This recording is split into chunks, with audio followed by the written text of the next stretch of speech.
Hello, my name is Lexi Davis. I'm a self-discovery coach, a yoga and meditation instructor, a love enthusiast, and a really playful human being. I serve people through my business, Alive to Enjoy, and this is Heart Snuggles, a holistic wellness podcast where I invite guests to drop into their heart space through authentic conversations and compassionate intentions, all in mini cuddly episodes, hoping that you connect to your truth in the most authentic version of yourself.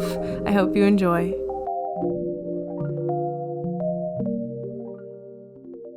Welcome everyone to Heart Snuggles. We're so happy you're here today.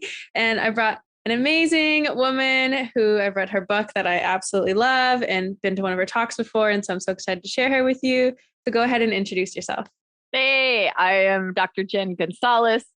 The doctor part of that is my PhD in sociology with a specialty in sex and relationships and sexual health.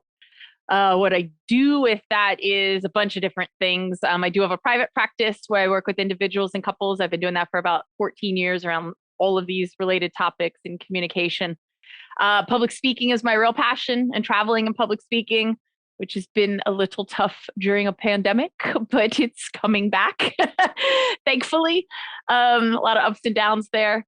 And and I write and do videos, and but my whole kind of purpose, mission, passion is reducing shame and judgment and stigma around sexuality and helping people know themselves and like themselves and cultivate healthy relationships and happy intimacy. World needs this so much. It's crazy to me, like still to this day, like how uncomfortable people are with the topic and just like watching their body as soon as you say anything, it's just like, completely closes. And so I am so grateful to have this conversation with you. Hey, but question of the podcast is, what was the last random act of kindness someone did for you? Oh, the last act of kindness somebody did? Oh, well, that's a fun question. I'm going to go just to, because when I woke up this morning and a friend of mine on the East Coast called and I hadn't talked to him in a while. He's a really good friend. And I'll take act of kindness very broadly. I was just sharing with them that it looks like, knock on wood, that I just got a little speaking gig tour in Europe in May in 3 different cities. And I was like, I think I just landed it. And it was just, when somebody celebrates successes with me, that feels like an act of kindness. I love that. And I love being able to do that with my friends. So best. Huge act of kindness. I think we need to celebrate each other more. And so it's so fun to do that. And that's a great way to start your day too. Yeah. It was really nice. I was like, love making my tea. And we're talking. And I was like, I'm going to get back into bed with my tea and just keep talking to you. So yeah, it was great. Oh, cute. Thanks for sharing that. Yeah. So let's go straight in. What are some of the big shameful things people carry around sex? Yeah, like everything. I mentioned you earlier. So last, for a few months last summer and fall, I conducted an online sex and vulnerability survey because I wanted to hear in people's own words. So they were open-ended questions, and there were 9 different questions. So folks could write up to 2 paragraphs if they wanted to answer each question. And there were questions like, have you ever felt sexual shame? If yes, when? Do you still feel it? If not, how did you get over it? What are you most insecure about? Fears around emotional intimacy and vulnerability. I haven't even looked at all the results. One of the questions is, what are you most afraid of a partner thinking or knowing about you sexually? Like, I haven't even looked at those results. I don't know what people said.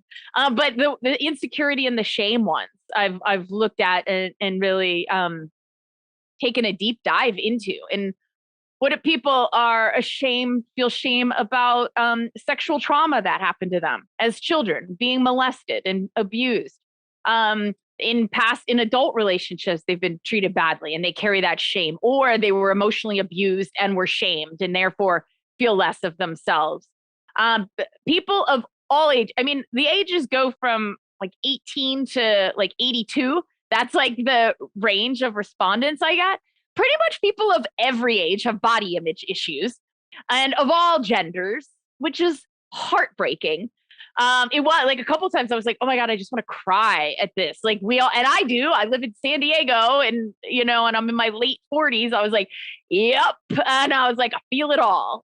But it sucks. It's like, it seems unnecessary, but it's really hard to get past. So lots of shame around that. Folks that were raised with a lot of there's silence around sex, like because of religious upbringing, and that sex was bad and dirty or wrong or only good, only okay in marriage. And there's just a lot of folks have this just deep sense of inappropriateness around sex or talking about it or exploring it or even their own pleasure and getting in touch with that. So, and then again, people of all ages have like aren't happy with how their body is performing around sex. And whether that's younger women who are like, I can't seem to experience orgasm, or it seems to take a long time, to, older men who are like, I can't get erections anymore. And, and everything in between, women that have gone through pregnancy and they're like, I think my pelvic floor, it's not as strong as it used to be, and kind of peeing when I don't want to. And it just seems endless. So much. Sex is so vulnerable and personal. And I know people put up a lot of walls so they don't feel that, or they drink, or they numb themselves with pot or something. But that's also like when it's at its best. It's when we could be raw and real and seen and accepted for who we really are. So that was a really long answer. No, thank you.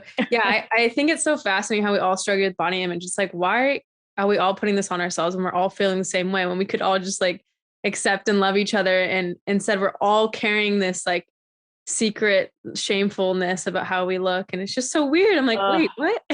I know. And I mean, particularly women. I mean, that definitely showed up in the survey and I knew that already, but so much of like, I don't like how my belly look. I don't like how my flat, thighs look. I don't like how my breasts look, and on and on. It's, we are rough to ourselves. We are really rough to ourselves. And it's a shame because like, this is the only body we got, and it does a lot of amazing things for us. And if we can intentionally catch ourselves and shift to that of what we have to be grateful for and the strengths that we have, that can go a long way. Mm-hmm. Yeah, I agree. And yeah, it's just like having that awareness of like, all right, here I am going down that path. Like, this isn't serving me. How can I bring in some love? How can I, bring in the gratitude, or, do something to stop yourself from going down into those dark holes. Yeah. And they could be pretty dark. So yeah. And for someone who has been through sexual trauma, what's one way that they can start healing that to welcome in healthy love?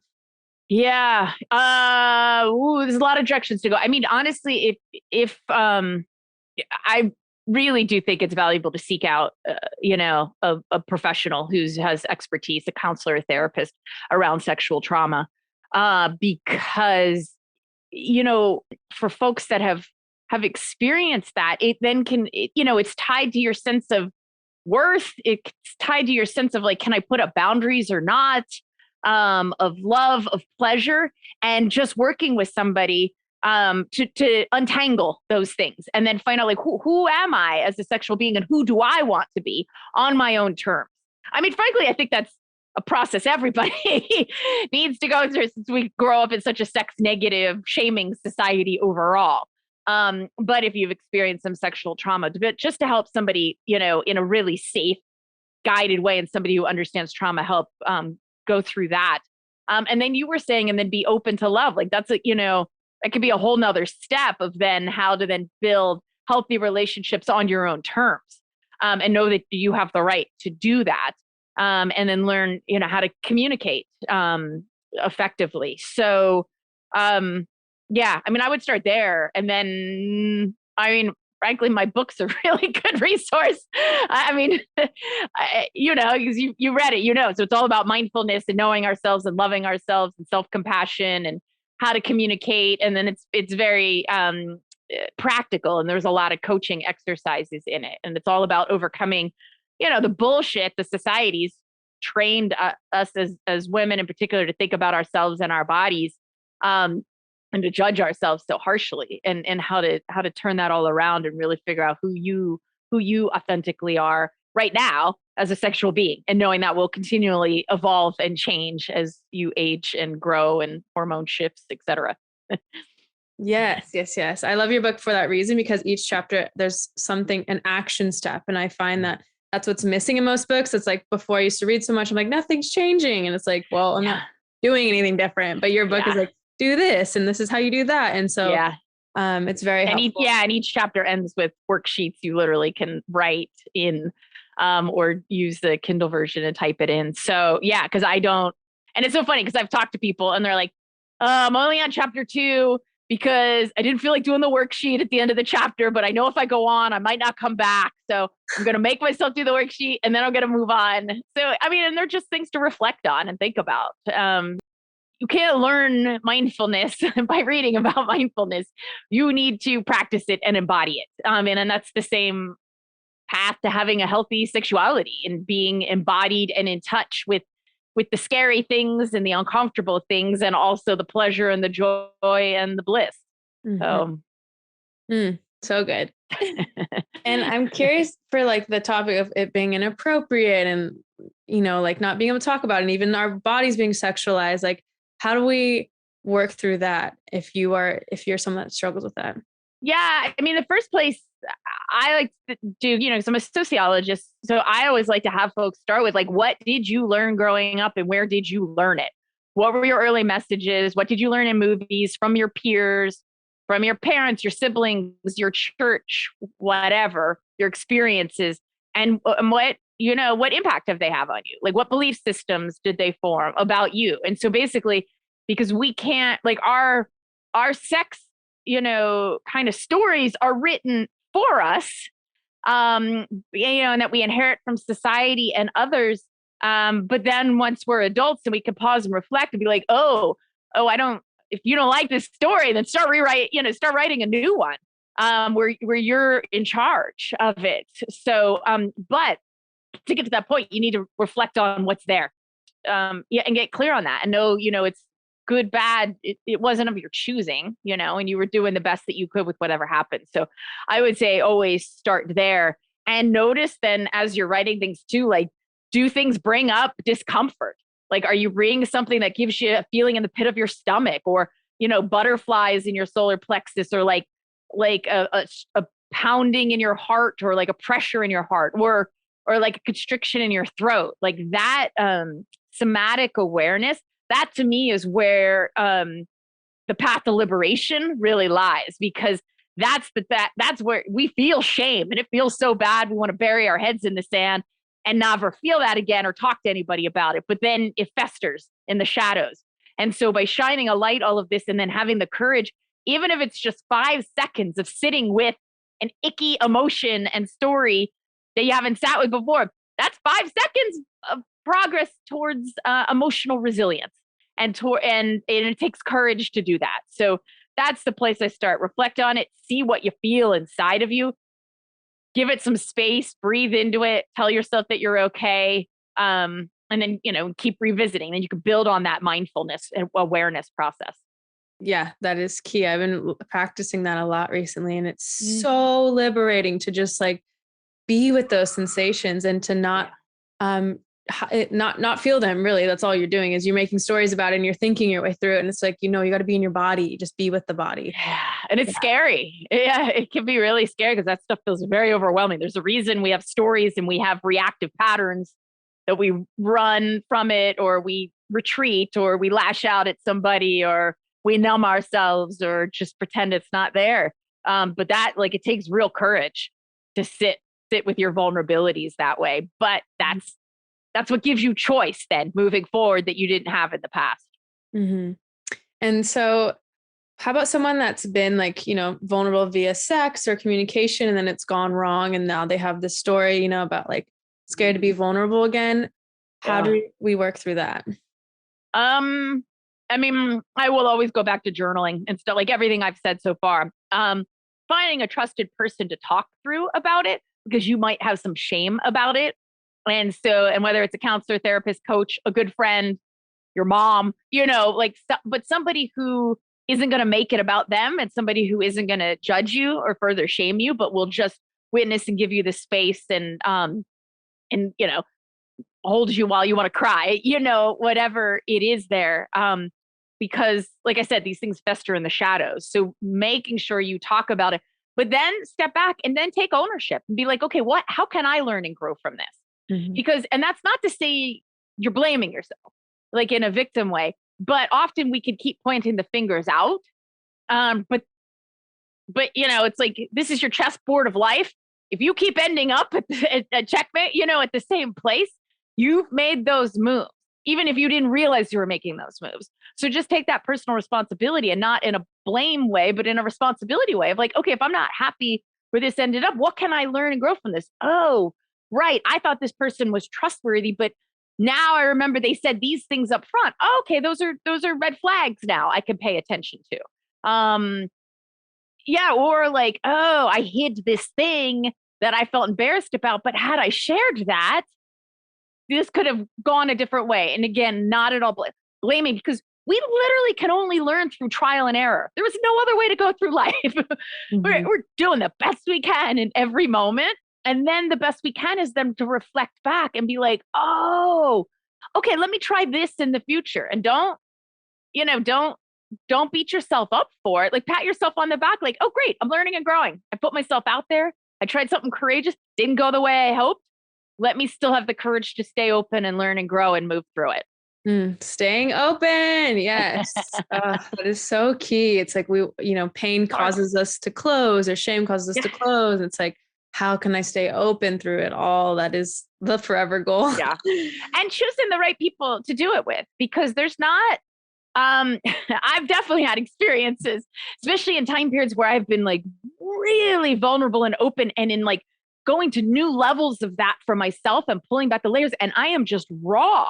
And I have had certain men come into my life. And so I am bringing all of this to it, but they're not the safest people to do it with, because then they will start judging me or turning it back. And then I will be open and I will take it as feedback to be like, okay, I'm open, I'm receiving. And then I'll hit a point, I'll be like, wait a second, I think this is your shit that you're projecting on me, because I keep staying open and I'm listening and I'm hearing and I'm reflecting, and this is uncomfortable, but I actually think you're projecting your bullshit on me. They don't often like to hear that.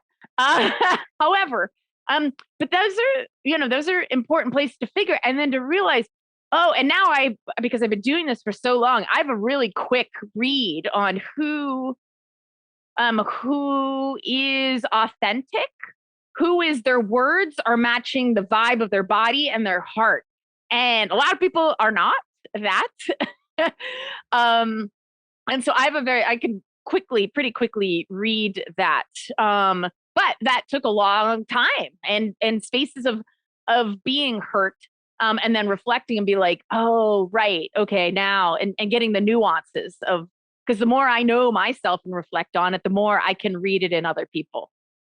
Yes. Same with me. I feel like I'm, it's such a good skill to have, but it came from, putting yourself out there and being hurt and going through that. It doesn't just come naturally. No, it doesn't. So, yeah. It does not. And I think that's another shameful thing that I've experienced, and I know other people, is of being single. Like, I've been single a lot of my life, and by choice, like I could be in a relationship right now. Yeah. So women or men, anyone that feels shameful for being single, how can they live it? I don't know. I'm 48 and I'm single. So, and I know why. I was like, I think I'm pretty great. And I know, but I was like, I also like, I don't know. I practice what I preach. And that for me is hard to find. And I identify as heterosexual. It's hard to find men who run at this level at this point. So, but I don't know. Are you always just showing up as the best version of you wherever you are in life? That's the only thing that matters. And sometimes you'll match up with somebody and to be able to go through and move through some of life and hopefully learning and growing together. But other times, we're in those spaces where we're doing it solo, and just making sure that you have, that you're getting connections with other people, because we're innately social creatures as humans, and we not only need that for survival, but thriving. And so just make sure you're a good friend to other people, and you have strong friend networks, or your family or whatever it is, or create your own book groups or do whatever it is to make sure that you're getting that in a fulfilling way. But otherwise, shame about being single. That's funny. That actually feels foreign to me at this point. But I think I have the luxury of being in my late 40s, and having gone through enough in life at this point. I just fuck it. I don't know. I wish I don't have, to me, it's kind of the wisdom that comes with age and, so many years of personal growth. Like, I don't see any shame in it. I understand others might judge it, but like, that's clearly their shit. Yeah. And also maybe reflective of their own insecurities, that they need somebody to feel complete. Or they're not able to, think outside the box. So I don't know. I think things like that is just more about the other person and not about me. So, yeah, I don't know. Interesting. Yeah, no, I agree. And I think for me, what's helped too is like, it's amazing that you are saying no and that you have standards and you have boundaries and like you aren't settling. And I think that's like really an empowering thing to be single and to not just like go for the first person that likes you back. Right. Yeah. Or somebody that happens to treat you nice or that you have some sexual chemistry with. Yeah. It also depends on what you're looking for. Because if you're looking for more casual relationships, then great, do that. If you want something more serious, then you got to, weigh things more heavily. So, yeah. Mm-hmm. Yeah. And I think another shameful topic is like numbers. The amount of people you've slept with. Oh, yeah. That's right. Oh, yeah. Folks mentioned that in my survey. That's right. I forgot about that. There was more younger women mentioned that. Yeah.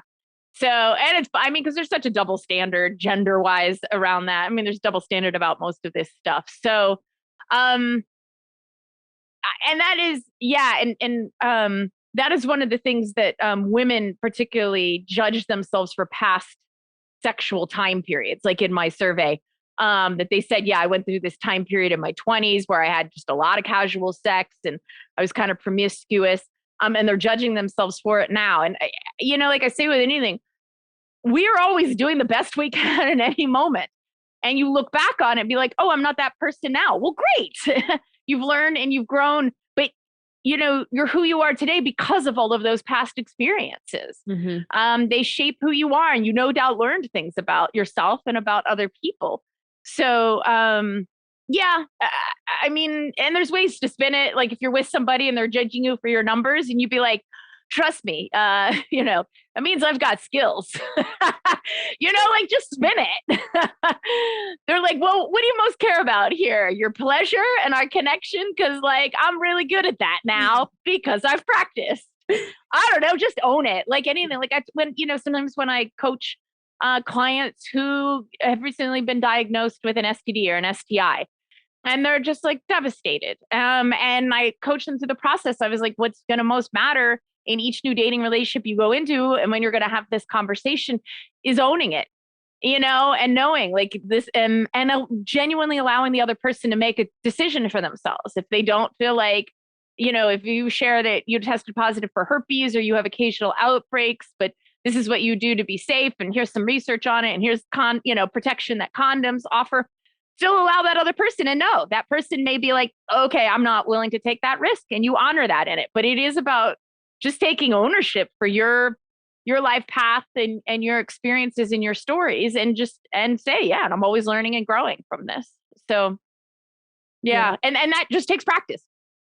Definitely. And then once you really feel it, like it feels amazing because people can't like shame you then, because you're like, yeah, no, I know, this is my story. Mm-hmm. This is my life. That's a huge shameful one, is the STDs and STIs. Yeah. Which is another just so annoying. It's like, no one chose to have that. Like, why are we shaming people for things that just aren't controllable? So because we judge sexuality, because we're in a sex negative society, particularly women, so it's like, you somehow deserved this. You had too much sex. It's because we're moralistic and judgmental and shaming and stigmatizing around sex in our society. And especially something like, because like herpes is one of the most stigmatizing one, but that is genuine. Truly, for most people, it is just a social disease, because it doesn't lead. You can have uncomfortable sores and outbreaks around that, but except in childbirth, which it can be taken care of. Otherwise, like it's not it's a social disease that is highly shamed, but otherwise doesn't lead to negative body things at all. It doesn't actually hurt you like other diseases. So, but that is because we're in a sex negative society. So in a shaming society. Yeah. And people are very knee jerk about stuff like that. In their judgment of themselves and their judgment of others, which is a shame. So even in the spirituality communities, and yoga communities and such, can be a lot of body shaming and a lot of judgment. Yeah. Well, these conversations really help. So I'm just really grateful for you for sharing that. And I think something else I want to talk about, like I just had a girlfriend tell me she was in a relationship for 7 months and didn't orgasm once. And that just like makes me, So how can you talk about boring sex?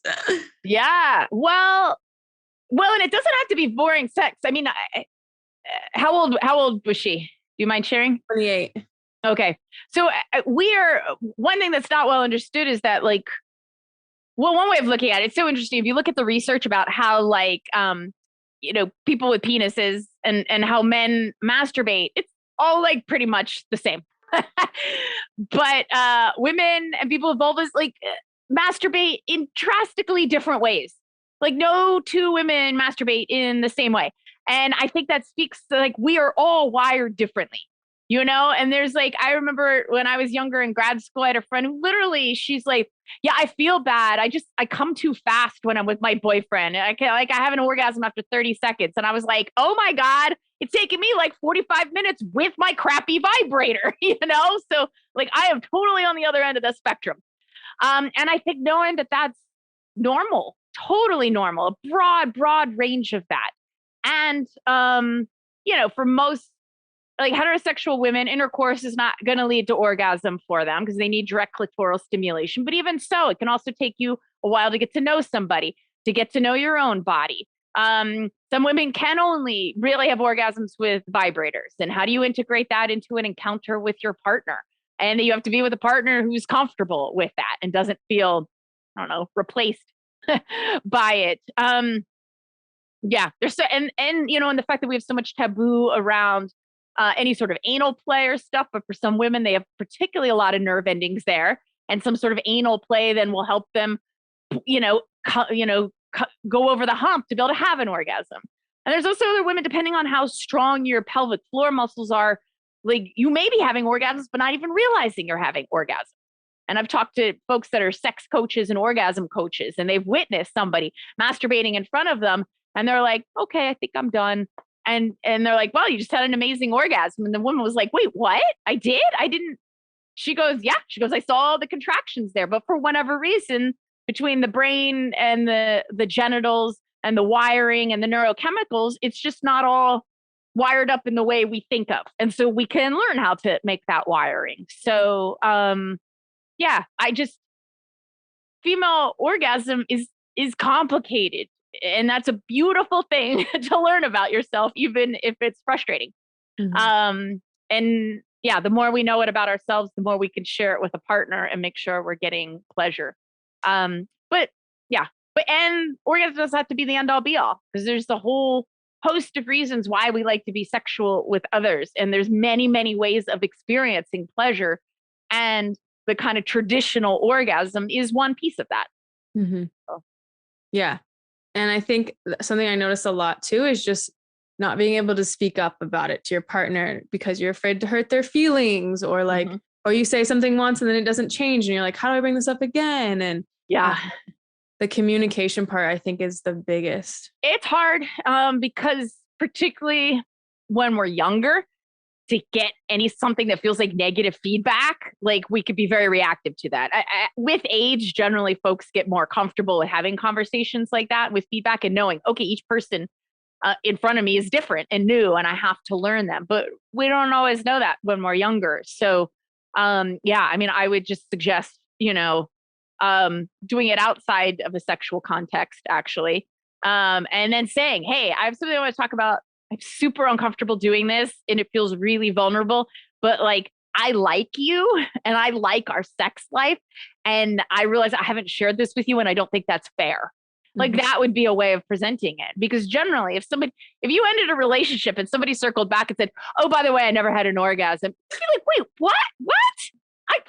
Let me know. Let's work on this together. So saying it like, hey, this is super uncomfortable for me, but I realize I'm not being fair to you by not sharing this, and like framing it in that way. And then make sure genuinely share what you do like and what you enjoy.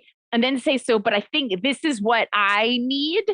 And can we try that the next time together? Or I can show you, or can we explore this area because I think that might be enjoyable to me. And do it. And you know what? And actually, this could actually really help because sometimes part of it is it's hard to look at somebody when you're doing this. So if you want to sit next, do it while you're in the car and facing ahead, or literally sit back to each other. So you don't have to look at someone else. And I know people that have to hold a pillow. They want to hold a pillow over their chest when they feel vulnerable and do it. And they just blurt it all out at once. Like, do whatever you have to do. Or if you write it down and it's easier to write down and ask them to destroy the piece of paper, do it that way, whatever it takes to communicate it. But also make sure you're being kind to your partner, because one, it's hard to receive, feedback. And two, they'll be able to receive it better if they feel like you're being really kind and compassionate to them also. Yes, I love those alternatives of the not looking in the eyes, because that is one of the hardest things. And awkward. I know, you're just like, oh, yeah. We don't realize that there is other options, like you just said, and I think that's liberating. And there's nothing wrong with it. There is nothing wrong with it at all, as long as it's being communicated in a responsible way. Do it any way you can to get over that hump, and then you'll start building more comfort with it over time. Yes. Yay.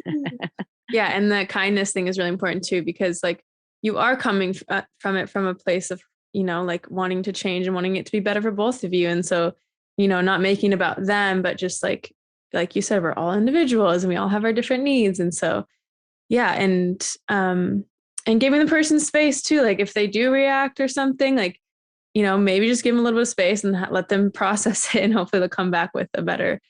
Yeah. And that's part of like,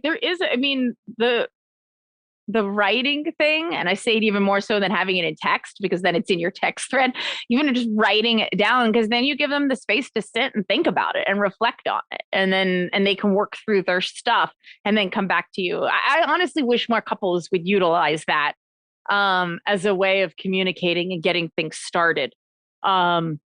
I think they just think it's silly or something or contrived, but I was like, well, I don't see you having the conversation otherwise. Or every time you do, it ends in a fight. So how's that working for you so far? Yeah. I think we're told too, like, I remember when I was having problems in my last relationship, they're like, you need to say it in person. You have to do it that way. And I just felt so unsafe. Terrible advice. Yeah. Terrible advice. I will say that on the record here. That is what everybody says. You have to do it in person, whatever. And I go, no, because sometimes like the person on the receiving end also would rather that you don't do it in person. Like I think that always comes from people who that's what they need, but I don't think that's right for everybody at all. And I also know, right, there's situations for women, if they're breaking up with somebody, that he could be violent towards them. Or you could be with somebody who is maybe not totally mentally stable and emotionally stable, and then they're going to convince you if you give them the space to keep going, and you're going to give in, even though it's not right for you, but you're going to feel awful for that. Like, So if those patterns play out, create spaces to empower you, but still be kind to that person. And they're going to be mad at you. And that's okay. That's what boundaries are, taking care of you. Like I said, as long as you're doing it in a kind way, that's their emotions to manage. Yep. So, and not your responsibility. Yeah. Beautiful. Thank you so much. Yeah. I remember being in that space, and like, I knew he was reactive. I knew he was manipulative. I knew he was controlling. And so like, I would never end up, when I did it in person, it wouldn't go anywhere because So yeah, that's a really great point. And then you probably try, and he's like, I can't believe you're doing this over text. Yeah. And you'd be like, you wouldn't let me do it in person. So yes, this is what it's come down to. So yeah. And again, that comes with time and experience, figuring out people's manipulation and being firm with your boundaries. So, and knowing you have a right to be that way. Yeah. And I see a lot of people struggle, and I have struggled with this too in the past, of like, you set a boundary and then they overstep it. And you're like, how do you stay firm in your boundary after you set it? It's like an internal compass of integrity and being like, wow, I set this boundary. You didn't stick with it. Even in the moment, maybe you don't do anything with it, but when you leave and reflect on it, that's where then I think, again, it's helpful. Like, do some writing on it. You'd be like, okay, what is this? She overstepped my boundary. I'm not sure what to do, but wait, no, I had a boundary. Okay, I need to address it. Okay, this is how I'm going to bring it up. I want to do it through text. I want to do it phone in person the next time. And just say, you'd be like, hey, I actually, and I mean, you could be, it depends on the person and how emotionally mature they are. But to say something like, hey, I actually feel disrespected. And I wanted to share this with you. I don't know that you intended to do that, but I clearly set this boundary. And it feels like you really crossed that boundary. Can we talk about this? It all requires a lot of emotional maturity on both sides to be able to do it, but be able to own it and be like, no, these boundaries are for my own well-being and for my own self-respect. And it feels like that was violated. Um, Most people who violate boundaries never hear that. And some of them will probably react badly. Some of them will probably react like, oh shit, you're totally right. Like, I am so sorry. And and then in that way, the relationship can grow from there, because then that forms intimacy, that you guys were both really vulnerable. And you're like, hey, this isn't okay. And the other person's like, oh my God, I totally screwed up. Like, I am so sorry. You're right. Okay, how can I make sure this doesn't happen again, type of thing. I mean, and that's how you grow into a mature relationship. But again, like everything, takes trial and error. You got to put it out there and try it. And yeah. I find that a lot of the time that is the case. And sometimes there's that buffer period of them reacting and then they come to it. But most of the time, people that overstep boundaries don't have boundaries in their life. So they don't understand them and know about them and don't know the effects of them. So like, you communicating that is, you're not just helping yourself, you're helping them grow as well. Yes. That's important. And along those lines, I've also found that I've worked with a number of women over the years that she's like, no, I said this. He's just and I was like, tell me what you said to him exactly. And then they share with me. And I was like, that is not clear at all that you are putting up a boundary. You are both trying to speak your truth and put up a boundary, but you're also trying to do it in a soft way that you're not too uncomfortable and you don't make him uncomfortable. I go, that's actually not a boundary. That was not clear at all. So that comes with time and also from feedback with people, and realize so often people think they're clearly communicating and they are not at all, because we can't read each other's minds. So also realize, you're like, oh, wow. Yeah. If your partner comes back and be like, oh my God, I didn't realize that. Wait, oh, you meant this with that? You'd be like, yeah, that's what I said. You'd be like, well, no, I thought you said this, or I heard this. So effective communication is not, everyone always says, well, a healthy sex life, communication, well, a healthy relationship, communication. I go, what kind of communication? Because everybody's communicating and it's not working out so well. So it needs to be effective, present, clear, often uncomfortable communication. That's at the heart of healthy relationships. Oh, so true. It's like, you think, yeah, that soft boundary where it's like, is that a boundary? What's going on here? Yeah. So, right. And it could easily be misinterpreted because they're not in your head. So they don't. And that's why I do think, sharing it with them, and then for being like, oh my God, I didn't realize that. So. Yeah. So good. It's just bringing me so many flashbacks, but yeah, it's so good. Okay. I think one last question is just like ways to use mindful intimacy. Like, what are some examples of that? Well, everything we've been talking about is mindful intimacy, because when I use the term intimacy, I mean like physical and sexual and mental, emotional, social, and spiritual, depending on what that means to you as an individual and as a couple. So that big picture about intimacy, and that's everything we've been talking about, are different components of bringing mindfulness to it. And mindfulness is noticing what's going on inside of you and noticing what's going on outside of you, and learning how to stay present with it and observe it and not just react to it. Mm-hmm. And then be curious with what's going on for yourself. Be curious what's going on with others. And then if you're like, I'm trying to stay present, but I'm about to lose my shit right now, being mindful is being like, hey, I need like 5 minutes. I guarantee I will come back, but I need some space because I'm feeling overwhelmed. And go step away and do breathing or go for a walk or do writing or get something to eat or something. And then come back down and then come back to it. Like that's all being very mindful. And then specifically in like the sexual realm, like in a sexual act is noticing what are your distracting thoughts? What are your insecurities? What are your body image? Do you have performance concerns? What's not being said? What's not being shared? And being kind to yourself in all of it, because it is very vulnerable and difficult. And then maybe you don't feel right in the moment saying something, but reflect on it afterwards when you're on your own and then figure out, okay, how can I bring this up? Or how can I talk about this? Or how can I get out of my head and be more present in my body and present in the moment? Mm-hmm. Yeah. Being truthful with what's present. Yeah. Yeah. And knowing, okay, I noticed this, but I'm not ready to bring this up right now. So, but within the next week, I will. Yes. Yeah. So. Yay. Thank you. Yeah. I actually have your book right here. So let's talk about it. Yeah. From Madness to Mindfulness, Reinventing Sex for Women. It was published about 2.5 years ago.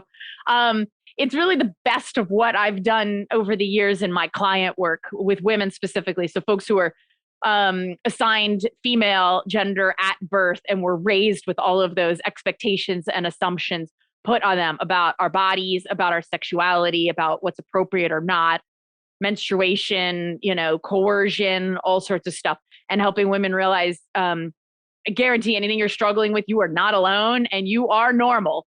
Because I point to a lot of research out there of different interesting research studies that like you think maybe you're alone with struggling with orgasm. No, look at this, or, pornography or all these different factors. And then going through communication and relationships and how to have effective communication around difficult topics, passion and desire and sex, and delving into different components of that, then body image. And then also talking about what's our responsibility to the next generation of women and people overall, but specifically folks identified as female, that we're not passing on the same shame and judgment and insecurities. And how do we play a role in that? And then there's a whole bunch of, listing of different coaching activities. So how do you put this into action?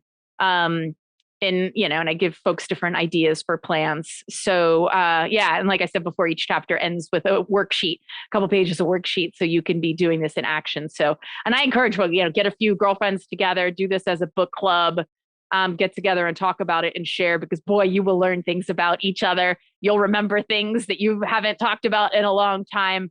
And so you can learn and grow in community like that. And that's a way of letting go of shame and building comfort with the discomfort around these topics.